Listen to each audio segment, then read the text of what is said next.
$10,000, couple million in real estate, probably approaching $1 million net worth if you're not already there, right? It could be. Like I said, I got to check. I don't even know. And you don't even care. It doesn't matter because the goal's not money. The goal's freedom. So how many units you got right now? As of this morning, I just closed on number 8, but in 2 weeks, I'll close on 2 more contracts. I'll have 10. When you got an academy, you had 1, right? Man, I lived in my house. It wasn't even an asset. It was a liability. When people like me and Taylor hear a realtor says, oh, you don't want to buy that house. We say, well, what's the address? You know, what's the address? That means nobody wants to buy that house. That means I do. I'm about to steal this house, man. Yep. Welcome to the New American Dream podcast show, where we share everyday people just like you who have broken through the system to come out the other side and take back their lives from corporate America. Today, I got Taylor DeRosa on from South Carolina. What's going on, Taylor? What's going on, Nate? Thanks for having me on. Man, thanks for coming, man. How you been, brother? I've been good, man. I just actually just about an hour ago got back from another closing. Just bought another property this morning. Woohoo! Man, awesome, man. I didn't even know that. Let's get into the numbers on that in a minute. But first, I want to, I want you to tell people how you inherited all this wealth, and that's what made you be able to invest in real estate, right? But, well, I didn't inherit it. I made it happen. That's what I want to get to, because people always have this, oh, well, he's buying real estate. He must come from a wealthy family. So tell us a little bit about your upbringing, brother. Yeah, man, I'm actually from the Bahamas, from Nassau, but I've been living in South Carolina almost 10 years now. But I grew up over there. I grew up going to school, expecting the same future as everybody else, to get a decent job and to stick to it and make my family proud that way. Came over here, went to university, went to Clemson, and realized that that whole storyline kind of wasn't for me. I wasn't really down to sit somewhere and work for somebody else and their profit margins and grow their company. I would rather grow my own.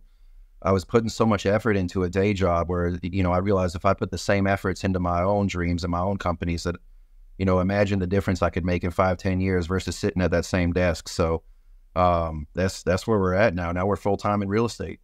Man, that's awesome. And then when did you that was in 22 when you quit your job, right? Yeah. Yep. So how long did you work that job before you quit it? Well, so yeah, I was in finance for about 7 years before, and I had the job that I left, my final actual W-2, my final paycheck. I was at that position for about a year. I was a financial advisor at a local credit union. And I couldn't stand the thought of keeping that salary for another 5 years just to make another 10, 20%. Man, and I don't want to, I hope this doesn't offend you, and I could be wrong. But what I tell people, I had a financial consultant who helped me go bankrupt. And here's why. I was really freaking good at what I was doing. And he was looking at how much I was making. He was like, oh, you got to diversify. Mm-hmm. So I diversified. I bought a junkyard, right?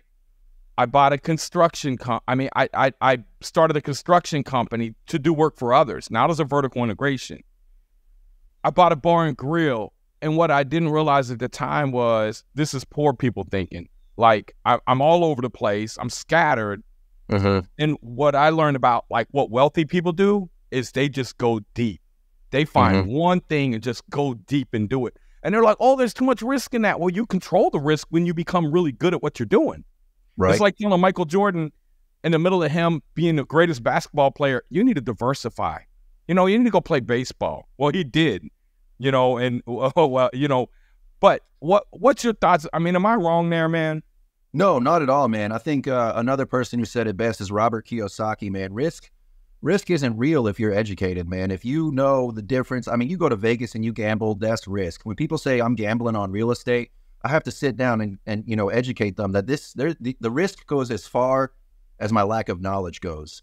Yes. So every day that I'm studying this material, especially the material that you guys put out, is lowering and mitigating that risk. And so just like you said, man, I got super good in the single family home market. And so that's what I'm building the portfolio of. And that's where I'm making my money. But of course I have bigger dreams, just like you, to go big multifamily, to go hotels, to go hospitality, stuff like that. But right now, I'm getting as good as I possibly can be as single family, so that even if I go into something and maybe I don't do as well, or I fall back, or it takes a little bit longer because I'm making those mistakes, I have my baseline of my single family business to fall back on and to keep going, because I've vertically integrated so high into that it could go. I travel and I could still run the company from different countries. I know, man, you know what that feels like, and it's super easy, and it's a good feeling, and I don't even have to be present anymore. So that was the whole point of, you know, your academy, I'm sure. But there's bigger things out there that I have goals for. But right now, just like you said, I've been staying the course and getting as good as I can at one thing before I move on. Yeah, no, man, that's it. That's it, Taylor, because now you got financial freedom, right? And people say, "Oh, well, you work, but you don't." It doesn't feel like where I look at my spread. I look at my automations every day on my reports on what's going on with my properties, right? Same as you. Sounds like you got yours automated, and you got passive income coming in. But maybe you get to a certain point where you're like, you know what? I want to take a break. I want to enjoy the fruits of my labor for a little while and travel. And that's something else that you mentioned, because when you have a W-2, your break, that you got to ask permission to go on a damn vacation. Think that's about crazy. That, man. Hey, look, remember this here? What did it make you do in school? Raise your hand. You raise your hand to go to the bathroom or ask a question. Yeah. And then you got to raise your hand. Hey, can I take a vacation with my family? Right. Right. So tell us about your why and what made you really want to focus in on real estate. Yeah, man. My why, the obvious and number one reason is my son, because I don't want him, and I'm glad I figured it out as early as I did, but I don't want him to even begin with the thought process. I don't want him to be raised or go to school with the thought process that he's going to have to sit somewhere or work in some building 40, 50, 60 hours a week to either just get by or to make the money he wants to make. That there's freedom out there. There's different avenues and better options. And it's completely available to anybody in this country, man, and all over the world, to be honest about it. But, you know, right here, what we're doing in this country is probably one of the best opportunities for it. But my why is him, and I want to be able to, and just like you were saying earlier before we started, how, you know, you get to show your son the ropes. You get to show your kids the ropes. And it was crazy because your daughter came up on stage at the Birth 360 conference completely on her own and made that whole presentation. And just because that she sees what you do every day, I love it when I wake up and my son's like, "Hey, how many houses are we going to go see today?" Or "What warehouse are we going to?" Yeah. He's 6 years old, man. He's going into first grade, and he wakes up and he's like, "Hey, how many houses we got today?" Like, he keeps me in line, man. He's my assistant. he keeps my schedule going. It's a great feeling, man. You know, and sometimes I forget about that stuff because I'm so focused on the goal and staying the course. But man, at 6 years old, man, if I was thinking about that, man, I don't know where I would have been today. Brother, but have him start running the numbers, man. It's sick. Yeah. I don't know if you saw the video of Chris Long's son who broke down his yeah, I did. Yeah, he always posts videos of him going around, you know, naming stuff in houses, the mechanicals, the electricals, and stuff like that. That's I sent him $100 one time because I didn't think he was going to know. He was looking at the hot water tank, and I asked him the gas line, and I was like, "What's that piece down below?" He was like, "Oh, that's the drip leg." And I was like, "What's the drip leg for?" You know what the drip leg is? Yeah, on a water heater. Yeah. So on the gas, and he was like, he told me, I was like, golly, I was like, dude, if you could tell me, I'd give you $100. And he was like, "Oh, you know, that's to catch the water." And I was like, "Dude, how do you know this stuff?" He was like 6 at the time. And it's because of the knowledge that we understand is important in the real world. And the knowledge that the schools give you is important in corporate America. And in corporate America, then they send you to college, and college will do this. They'll streamline you so much that you really only know one thing. So you can't start your own company because you're an expert in this. You're really good in marketing, but you have no idea the business side and how that works, right? And so then when you go to a company, you go over there and you're working in maybe the marketing, and then you're like, "Hey, well, how's that work?" You're like, hey, stay in your lane. That's not, why? Because they don't want you to know too much. Because if you know too much, you'd say, "Why the hell am I doing this for somebody else? Why don't I go do it on my own?" That's what entrepreneurs, bro, do. And that's what you're teaching your kid. And, you know, brother, let me tell you, the day before the conference, like about 10 o'clock at night, my daughter literally came up. She said, "Hey, Dad, I want to present at the conference." And I said, "What do you want to present?" She said, "The bird." And I was like, "Okay." I was like, "Well, honey, you know, you got to have a PowerPoint. You got to have something to put together." And so she ran in the other room. I thought she was like, I was going to talk to her later. Comes back in 30 minutes with a freaking computer with a PowerPoint she built. I was like, "How the heck did you do this?" And it was impressive. Good. Yeah. Huh? It was impressive. It was good too. Yeah, she was talking about go to city council. I should go to the city. Look, she did this and came back in 30 minutes, brother. Go to the city council, find out where the new developments are coming in, and I was like, "How did you do this?" I was like, "Did you use AI?" She was like, "A little bit." But now listen, AI is a real thing in the future. And they're telling our kids that they can't use AI in school. I tell my kids, bull crap. You go to AI and you get the answer. AI writes all my listings for me. They say, "Well, what if you don't have a computer?" I mean, come on, bro. In the future, you don't have a computer. We're going to have to go back. I mean, that's like telling a guy who was writing on paper or who was typing, "Hey, man, we need you to understand how to carve in stone a stone tablet and chisel it in case we don't have typewriters anymore." And that's where schools keep you, man. And so, look, not to talk bad about schools, because you went to Clemson. That's an amazing school, man. Yeah, it was great. But honestly, I learned more making a couple mistakes in real estate than I did in 4 years there. And that's not to say anything bad about it. That's just to say that, you know, an education is not the same as real world experience, especially when you're in an industry like we're in, man. I love making those mistakes. It gets me so much farther in my career. Yo, man, that's another thing that your sky's the limit. Is the people that are afraid to make mistakes. Don't ever go anywhere. That's why corporate America traps them. And the worst thing that I see, Taylor, is people that go out here and they make a mistake, and then their parents, their siblings, their friends say, "I told you so. I told you so. Go crawl back in your shell and go back and work for that company." And I know a guy that did that. And I told him, I said, "Brother, that job's going to kill you." I said, "You failed once. I failed 100 times. I said, it doesn't matter. The failures are temporary, man. Settling is forever." And so what are some of the mistakes that you made along the way, and how do they make you better?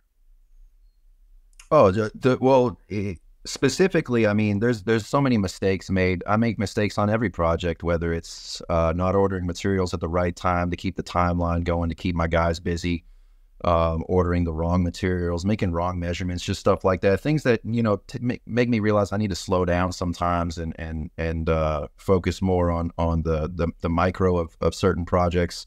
Or maybe I need to hire some people and expand, you know, get a project manager or a VA or something like that. Can I give you some advice on that? Yeah, of course.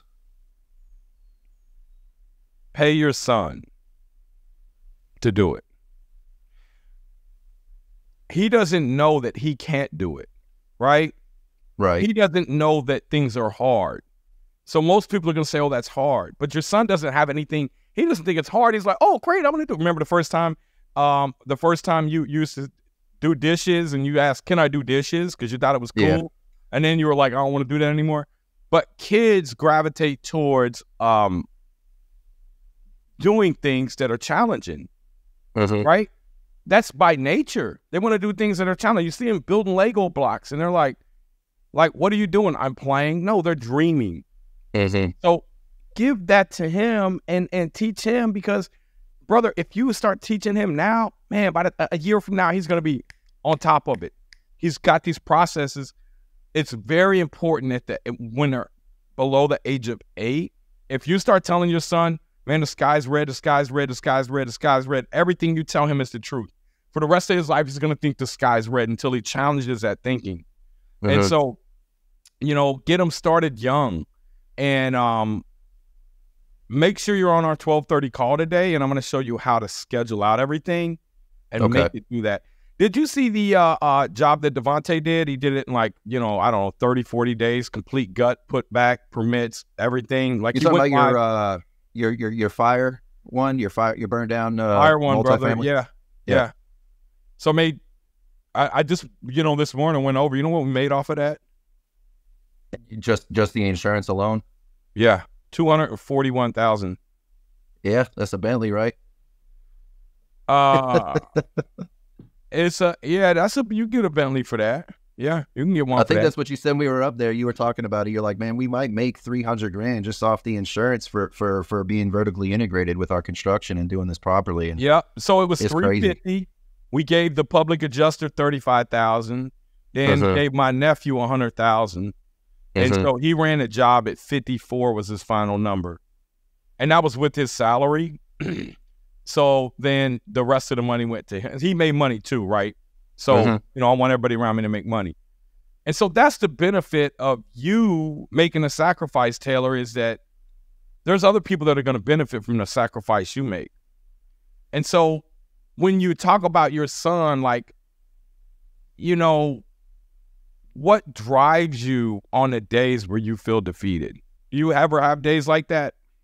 Oh yeah, absolutely, all the time. It's I don't know exactly. I can't say what specifically drives me, other than knowing that I can't slack or else these goals get delayed. But it's just like I have days where I'm pretty avid in the gym. Like I love working out, and I have days where I don't want to go, but I still 10 minutes later find myself in the gym having a good time because it's what I want to do, because I know I have to be there that day if I want to reach the goal down the road. So there's plenty of days where I wake up and I'm like, man, I don't want to go drag these materials to this house, or man, I don't want to go measure for this kitchen right now, or I don't really want to go crawl under that crawl space to find this issue. But, I go there and I'm there, and as soon as I'm there, I'm enjoying it because I'm realizing like, man, I'm glad I got out here and I got this problem over with, because A, now I don't have to do it tomorrow, and B, now we're one step closer. So it's really a one foot in front of the other kind of mentality. Is as long as you're moving forward, you'll be all right. Man, so what you just said there, I want to sum that up for everybody listening. That is a leader there. They set aside their feelings, because your feelings will lie to you every time. And we always talk about, here's your goal and here's where you're at. And in between there is just circumstances. And so you can do two things. You can go through the crap you got to go through to get here, and it's going to be a little times you're not going to want to do it, or you can just lower your goals and coast through life.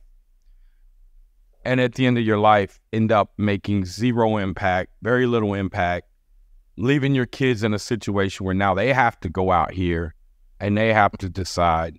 But since they've seen you lower your goals, your kids are probably just going to lower theirs because that's normal. And so I want you all to think a little deeper about what Taylor's saying. He's saying, look, I made the decision to change the way that my family tree is growing. That forever, anybody that comes out of my lineage, ever, my grandkids, my great-grandkids, look, when he's dead and gone 300 years from now, the things that he's doing, his family will still be benefiting from that. And if you could think about that, why are you guys not doing it? It's probably lack of knowledge. But the first thing you're going to default to is you don't have any money, you don't have any credit. And so, Taylor, when you started off, like you worked 7 years, I'm sure you were a financial advisor, you had saved some money, right? Yeah, but not as much as I thought I needed. Yeah. Which I was wrong about, of course. And then so what was really the turning point for you to understand really how to do real estate? Well, I had been studying, I was a student of real estate for 5 years. I was watching all the greats. I was looking at y'all's videos. I was watching, Roberts and Jerry Norton and all those guys. Everybody's watching Pace and Grant and everybody. And so I was a big YouTube university kind of guy. And I got to the point where after watching all these videos and downloading all these documents and reading through, how to rehab a house or how to pick the right market, how to guesstimate these numbers, I realized that doing all that theory wasn't going to get me anywhere. And I had to pull the trigger. And if there's a lesson to be learned, I would that's it right there is to go for it, you know, to pull the trigger, to make a move. Because if you're just sitting on the sidelines studying the playbook all day, you're never going to move the ball forward. You gotta get out there and you gotta make mistakes, man. You can't be afraid of that either. Fear is a big part of real estate, and fear is a big part of chasing dreams. And so you gotta move that aside. You gotta, and eventually that fear goes away and it turns into excitement. Like I said, I love making mistakes, man, because that means that I'm learning. It's probably not gonna happen again. I'm gonna figure out how to do it better and do it, you know, right the first time. So, man, yeah, that's powerful, brother, and that resonated with me. When I was in the field still, every day, you know what I would do? I would call every department and I would say, I would be so motivated in the morning. I was like a bounty hunter, but I was looking for problems. I would call and say, hey man, where are the problems that you guys are having problems solving? I want those today. I'm about to go solve them. I was like the bounty hunter, bro. Like I got so hyped up, like, you know, whatever it is, man, like we're having a problem with this tenant. All right, come on, let's come up with a solution right now. We're about to enact it, get it done, right? Like one tenant I had, man, he was trapping and selling drugs. He was messing up everything. I called the guy. I said, hey, man, I was like, look, you guys got to leave, man. And he was like, who are you? I was like, I'm your landlord. And I was like, the damn police are calling asking me who you are. They're watching you. They got surveillance, bro. I was like, you either get out or I'm giving them the information. I was lying to the guy, but they was gone the next day. Like, you got to solve problems, man. You can't be sitting here having my units out. Hey, man, what's going on? Why can't you guys rent these? Oh, they're out there trapping. Well, check this out, man. I'm about to get rid of this guy. Like, it's all solution. When you understand that with every problem, there's 40 or 50 solutions, you write them down and you pick one. You don't wait. Like, oh, what if I pick the wrong one? Well, who gives a dang, man? At least you're picking one, you're moving it forward, and you'll know why not to use that one next time. Absolutely. Absolutely. And so give me an example of like you being a bounty hunter for problems and some of the problems that you go and seek out every day. Oh man, well, first of all, you look for problems when you're looking on acquisitions because we're in the value add industry, right, man? We're looking for properties that need love. So I'm every time I'm driving around, whether it's between home and one of my projects or the warehouse and one of the projects, I'm still looking for houses with a couple issues on them so I could go skip trace the owner and see if I could solve their problem, because nobody wants to continue to own the house with a big hole in the roof that's empty and trash, because it's only going to get worse and become less valuable, right? So that's one example. Another example is, man, I had my first house ever. Which was my personal home that when I moved out, I turned it into my first rental. Right before the first people were supposed to move in, after I had bought my second home that I moved into, we had one of the coldest winters down here ever, and they don't expect it to be cold here in South Carolina, so we don't really insulate plumbing or anything like that. I had a pipe burst, and it was on the water heater in the attic. Flooded the place, ceiling dropped down, flooring was ruined, trim was ruined, bottom half of the drywall's done. And I was like, oh man, this is, and you know what? I was excited.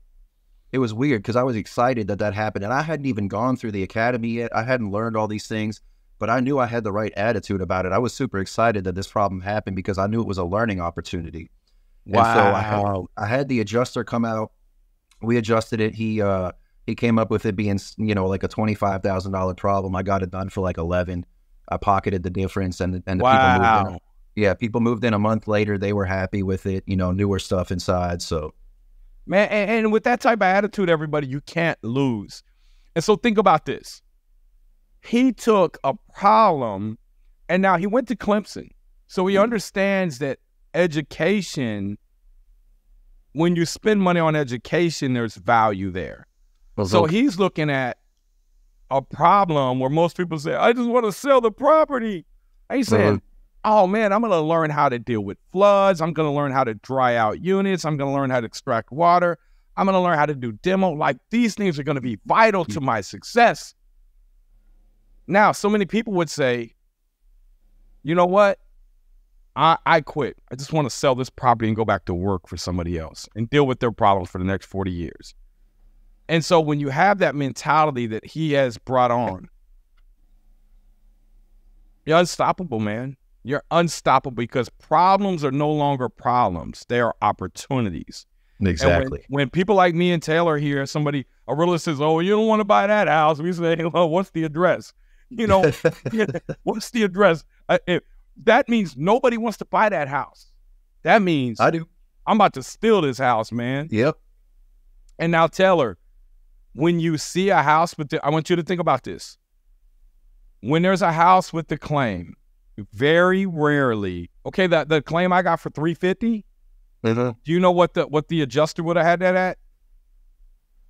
No. 120, 140. Oh, but then you went private, right? Yep. And you bring in a private adjuster, public adjuster, and brother, I'm telling you, that 25 would have been 50 or 60, right? Mm-hmm. And so knowing what you know now, if there's a claim on a property, you can go get that property, buy it, and you take on the claim. Mm-hmm. Think about it, brother. This is a way to get free properties, man. We'll go more into that later. But I want you to always think about that. That's the biggest opportunity is when there's a claim on a property, the homeowner say, oh, we've already settled the claim. Nuh-uh. You can do a supplemental. So you could take the property on and you know what supplementals are, right? Yeah. And so I want you to think about that. That's like one of the biggest levers you can pull out here because literally you can make 6 figures off a house doing that. And I've done it before. And so, you know, like, have you done, you mentioned Grant Cardone, you mentioned YouTube University, you did a lot of that stuff. Have you done any other mentorships or just the one you're in with me? No, man, just you. I mean, I've had a lot of people reach out and you know, make their pitch on a lot of other ones, but it's hard to imagine getting half the value out of a group, even when it costs twice as much, you know, that I get out of the BIA. It's really tough to imagine. So it's crazy that I found yours first, or that you found me. Honestly, I owe it to Jarius. Shout out to Jarius for calling me 4 times in like 2 weeks, telling me that I needed to be in this academy if I wanted to reach my goals, because I had told him everything I wanted to do and everything I wanted to be. And that man called me from his cell phone 4 times. He's like, on that 4th time, he's like, man, look, you either really want it or you don't. So I'm not going to call you again after this, but I really hope I see you soon. And that was it, man. I was like, I'm there. Man, and I can't say enough about Jarius, man. He just pours back. No matter, he could be out jet skiing, brother, and he'll go do a live. He'll go call with somebody like, hey, man, you're having a problem with a roof. He'll call one of our academy members, like literally, man. I mean, I just love that guy, man. His passion and then everybody else's, man. You know, the thing about mentorship is that it costs money. We got a lot of people that work for us. And, you know, people say, why don't you give it out for free? I say, I give out a lot for free. But you're not doing anything with the free information. I need a commitment from you. And I realized that if I charged more money, I could actually have a better academy. You know, now we have accountability coaching. Probably didn't have that when you jumped in. Right? No, that wasn't there. We have accountability coaching that takes you through your first 3 months and make sure. And then if there's a problem, Ashley, I said, hey, man, show me who is not showing up. We calling them like, you getting in here, man. Like, we already got your money. Like, now we need your commitment. We need your testimonial. And so, but when they come in, man, they're just embraced with so much love and so many cheerleaders, and then the community, and it's people like you that give back. And then now we have thousands of people just, you know, giving back to each other, man. And it's the most amazing thing I've ever seen. And I think part of it is because once you're in, we don't charge people. And so, and every other, I'm in 4 masterminds, and one of them's $68,000 a year. And then if I need a little bit more out of them, they charge me more extra. And it's great. I see the value in it. And one of them's $35,000 a year. One of them's $20,000 a year. These are yearly charges. And then, if you want coaching after 3 months, they add on for that.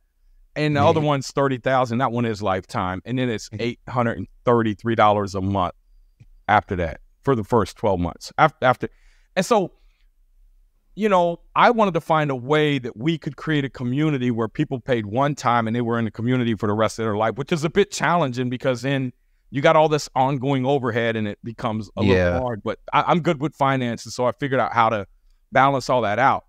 But for people that have never experienced that type of community, man, just explain to them, like, the biggest things that you've learned in our mentorship and how they helped you save not only time and money?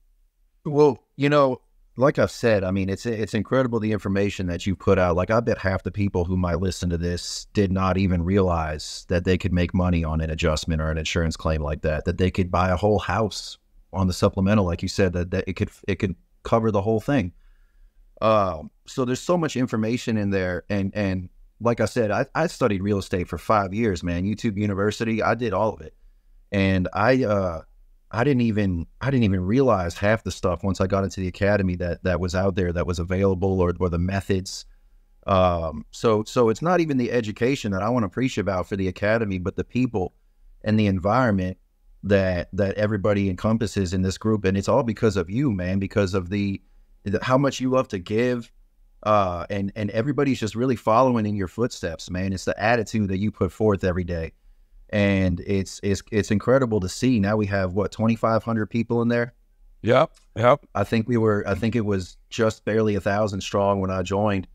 And everybody who joins, I don't know what their past is or what they had going on or what kind of attitude or mentality that they had. But when they cross that threshold, man, when they set foot in that door, seeing everybody encompass the aura that you put off and be kind of like you is what amazes me. Everybody's so giving. It's, you post a deal, you post a problem, you post a question in the group, and the amount of help that you get out of it, and the amount of constructive criticism with great attitudes, put forth into it is crazy for me to see, because you go ahead and you ask questions publicly about people, and man, you'll get thrown into the gutter so quick. People will just, push you to the side and be like, oh, you don't know anything. There's so much arrogance out there, man. But in our group, it's crazy to see how helpful everybody is and how sincere everybody wants the other person next to them to succeed. Nah, man, that's exactly right. And it's people like you and everybody else in there, because even if you come in with a negative attitude, you're not gonna be able to have a negative attitude and be in there. You're not, because you're going to have to level up. Nobody's gonna talk bad and say, "Hey, man," they're gonna check you. And they're gonna say, "Hey, look, man, I don't know why you have that attitude. You're not gonna be." And that's the great thing about having people around you that truly love you. Like, your best friend should be your biggest critic. He shouldn't be like, "Oh, everything's perfect." Like, nah, hey, Nate, look, man. Yeah. Like, Mike calls me. It was, "Hey, Nate, look, man, I need you to think about this." And I may have said something, somebody in the company and not that. And I'm like, you know what? You're right, man. Let me call them up and apologize. Yeah, and you need people around you like that. We have a whole community. But everybody, like you talk about, you looked on YouTube for 5 years, but that's kind of like, you don't know what to Google. You don't know, and you're learning from this person. They're saying this, and they're saying this, and they're conflicting information. And so what Grant Cardone, I had him on podcast, and he said this, and I agree with him. He said, "Look, man, pick one person to mentor you. Make sure they're the right person. Don't go following 10 or 20 different people, because then you're going to have advice that's conflicting probably." And so, I thank God every day, because I was at a point in my life where, I got a check for $5 million, brother, and it did nothing. It was empty. It didn't give me much excitement as getting cheese on a Big Mac or whatever. It was empty, man. And then at that point in life, you're like, man, what is life really about? Like, what's the purpose of life? You think it's about money all this time and financial freedom, and then you get that, and then it's like, now what? Now what? And I realized all the struggles that I went through that break most people. It just does. It breaks most people. But luckily for me, I had a little bit tougher childhood and, went to prison when I was younger. So the breaking point was a little bit higher than some, and so I was able to endure that stuff because I didn't really have a plan B. It wasn't like, well, Nate, if you fell at this, you can just go back to what you... I was like, dude, I got 4 felonies. Nobody's going to hire me. That's why we talk about become unhireable. Because when you become unhireable, plan B doesn't exist. Which means what? You're going to make plan A work. You're going to make plan A work. And you're not going to say, well, I'll try. Try means I'm going to give a little bit of effort. When I feel like I've given enough effort, I'll stop and quit. So if you could leave a younger Taylor with one thing, or the younger people out here that are struggling with something, what would you tell them, brother? And I wouldn't, it's not even to tell it. It's a question, and it's a rhetorical question at that, man. It's, what are you afraid of? You know, we said it already, but fear can't be a factor in your decision making. So the answer to that, it should be nothing. The advice I would leave would be to go for it. As soon as you know your dream, as soon as you find your purpose in life, to go for it. As soon as you find the vehicle that you need to hop in to get you to where you want to be in life, to either be financially free or wealthy, whatever your goal is to go for it. That's it. It's as simple as that, man, because the mistakes are going to happen regardless. And the time is going to pass regardless. So, you know how many times or chances I had to pull the trigger on a deal or get a house, and I thought I wasn't ready or I didn't know enough. And I'm looking back and I'm like, man, I could have been here 10 years earlier. I could have been here 10 years sooner if I would have just pulled the trigger and gone for it. These mistakes wouldn't have, you know, hurt any more or made any bigger of an impact 10 years ago as they do today, the mistakes that I've made to get where I am. So why not now? You know, another rhetorical question, man. Why not now? That's awesome, brother. So earlier you said what, you know, Robert Kiyosaki said, man, is that when people associate risk with real estate, you coming from a financial background, financial consultant background, what does that mean when they say that's risky? It just means that it doesn't fit the box that banks and corporations want you to consider when you're investing. So risk, we're dealing in tangible assets, and most of the time investors are dealing with intangibles, which is actually the industry that my dad came from. I was just following in the financial footsteps. And so when I decided to break away, there was some pushback about it, but that's just because he was part of an industry where risk wasn't really what you were going for. And of course, risk return, you know, risk reward, they're usually, you know, opposing scales. And so it's kind of difficult, but they wanted those guaranteed wins because a loss on their books is potentially career ending. Meanwhile, for us, a loss on our books is just a lesson, and it's another step forward. Yeah. So risk in real estate, though, like, is really associated with you not understanding it well enough, right? Yeah, exactly. So like Robert Kiyosaki said, the risk only goes as far as your lack of knowledge. I mean, that's paraphrasing. I don't remember the exact words, but yeah, risk diminishes with the more you know, with the more you study and the more knowledge you have on what you're potentially risking, you know? Taylor, man, I'm super proud of you, man. So how many units you got right now? Well, as of this morning, I just closed on number 8, but in 2 weeks, I'll close on 2 more contracts. I'll have 10. When you got an academy, you had 1, right? Man, I lived in my house. It wasn't even an asset. It was a liability. So you had 1, you're up to 8 now. You know, so, you know, I created a path kind of like to get you to retirement in 5 years, man. Do you think you're on that path? Oh, absolutely. 100%. And so people out here to saying, man, you can't do it. What would you be your rebuttal to them? Why not? Tell me why. Good. That's good. I did this. I've gotten to, I don't even know the numbers. I got to put them in your spreadsheet, but I own somewhere just north of 2 million in real estate right now. And wow. I did it since I quit my job in 2022, and I did it with less than $10,000. So why not? Wow. Tell me why not? Wow, man. Amazing, brother. Man, you are amazing, brother. I'm just, man, thank you so much. I'm honored to have you on my podcast, man. Honored for you to share your story with other people. $10,000, couple million in real estate, probably approaching $1 million net worth if you're not already there, right? It could be. Like I said, I got to check. I don't even know. And you don't even care. It doesn't matter because I don't. the goal's not money. The goal's freedom. Yep. And so he's not focused on counting every penny. He's focused on the process because he knows the rest is going to take care of itself. So that's it, man. Taylor, man, thank you so much. Anybody that wants to know more about what we do in our private community, I don't know. I guess you guys put a link below for them, and we'll get you guys some free training. I am a big advocate for the Burr because it helped me become wealthy, and I've seen it help other people become wealthy. So if you're somebody who is ready to change your life, like Taylor's changed his life, think about this. It's not just his life he's changed. It's his future generations. So if you guys are ready to do that, man, like Taylor, jump in, man. Taylor, thank you so much. I love you, brother. I can't wait to see. Hey, you coming to the conference, right?